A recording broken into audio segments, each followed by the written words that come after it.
प्यारे साथियों, नमस्ते नमस्कार।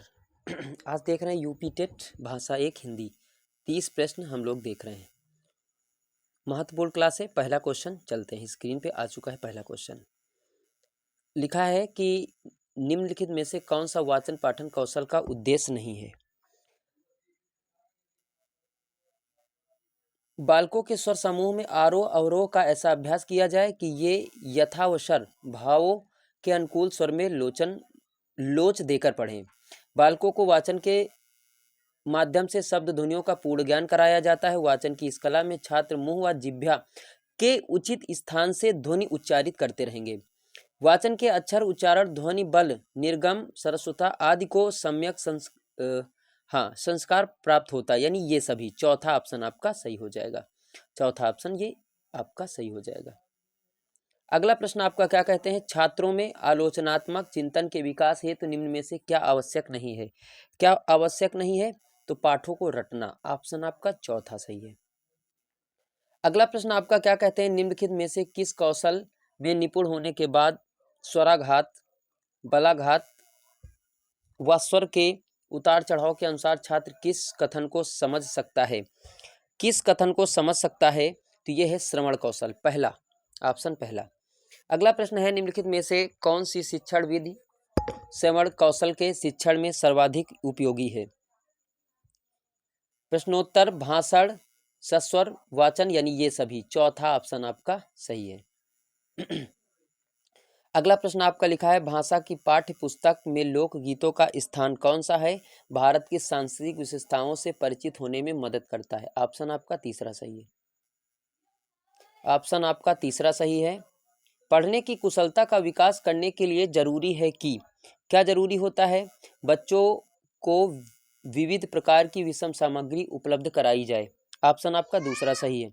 अगला प्रश्न है, निम्नलिखित में से कौन सी विधा का अनिवार्यता स्वर पठन किया जाना अपेक्षित है।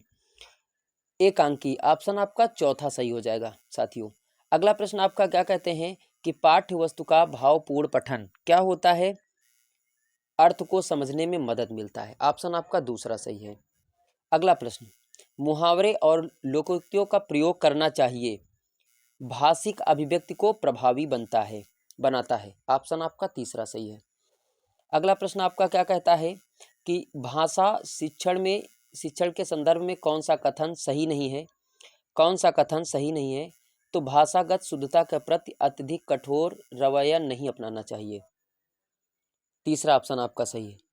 अगला प्रश्न है कि सुनना कौशल के बारे में कौन सा कथन उचित नहीं है, तो ऑप्शन पहला देखो लिखा हुआ है, 3 ऑप्शन और यहाँ पे देखेंगे तो तीसरा ऑप्शन है, सुनना कौशल सबसे कम महत्वपूर्ण है। ऑप्शन आपका तीसरा सही है। अगला प्रश्न है, निम्नलिखित में से कौन सा हिंदी भाषा के शिक्षण शास्त्र की भावना के विरुद्ध है। तीसरा, विद्यार्थियों को यथासंभव परीक्षाओं में बैठाना।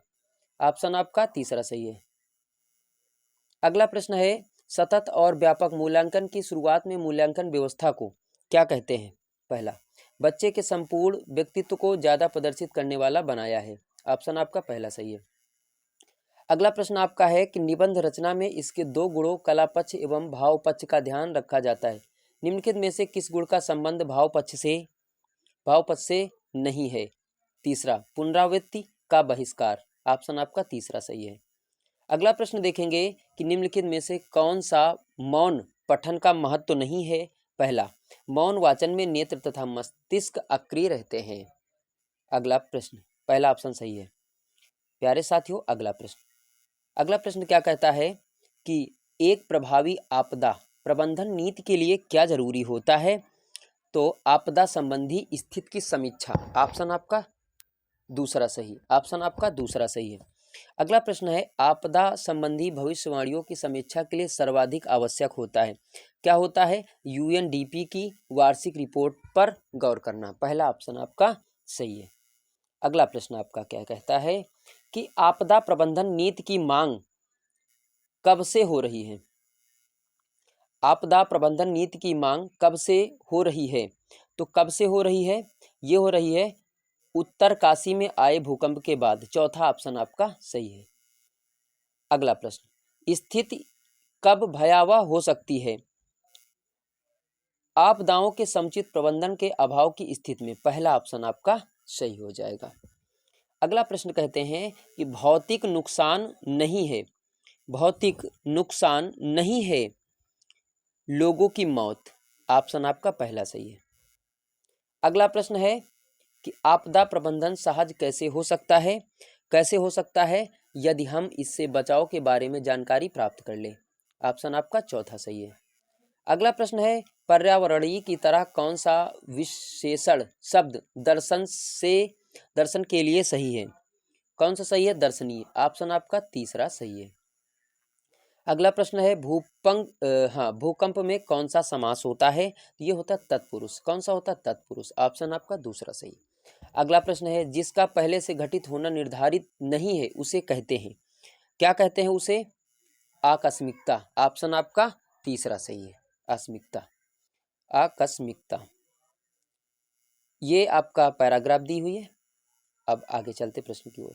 गहरी नींद में सोने का अर्थ क्या होता है? ये होता है बेखबर होना। ऑप्शन आपका चौथा है। बेखबर होना ऑप्शन आपका चौथा है। अगला प्रश्न है कवि लोगों को कहाँ नहीं जाने देगा पतन की राह पर। कवि लोगों को कहाँ नहीं जाने देगा? पतन की राह पर। पहला ऑप्शन आपका सही है। कवि किस तरह के व्यक्तियों को संबोधित कर रहा है? ये जो जीवन की कठोर वास्तविकताओं से बेखबर है। चौथा ऑप्शन आपका सही है। अगला प्रश्न देखते हैं हम लोग कि कवि लोगों को क्यों जगाना चाहता है? क्यों जगाना चाहता है? ताकि मनुष्यों में गतिशीलता आ सके और वे प्रगति के पथ पर आगे बढ़ सकें। ऑप्शन आपका तीसरा सही है। अगला प्रश्न है अतल अस्ताचल तुम्हें जाने न दूंगा पंक्ति में कौन सा अलंकार है? कौन सा अलंकार है? तो अनुप्रास अलंकार है। ऑप्शन आपका पहला सही हो जाएगा। आज का अंतिम प्रश्न कि कविता का उपयुक्त शीर्षक हो सकता है, क्या हो सकता है? तो जागृति, जगाना। ऑप्शन आपका पहला सही हो जाएगा। तो 30 क्वेश्चन हिंदी के हो चुके हैं आप सभी के। प्यारे मित्रों, अगर क्लास आपको अच्छी लगे तो ज़्यादा से ज़्यादा शेयर करो, लाइक करो। मेरे चैनल पे अगर नए हैं तो चैनल को सब्सक्राइब करो मित्रों। तो धन्यवाद। जय श्री राम, जय बालाई सरकार, जय खाटू श्याम बाबा की जय हो। राधे राधे सभी से। जय हिंद, जय भारत।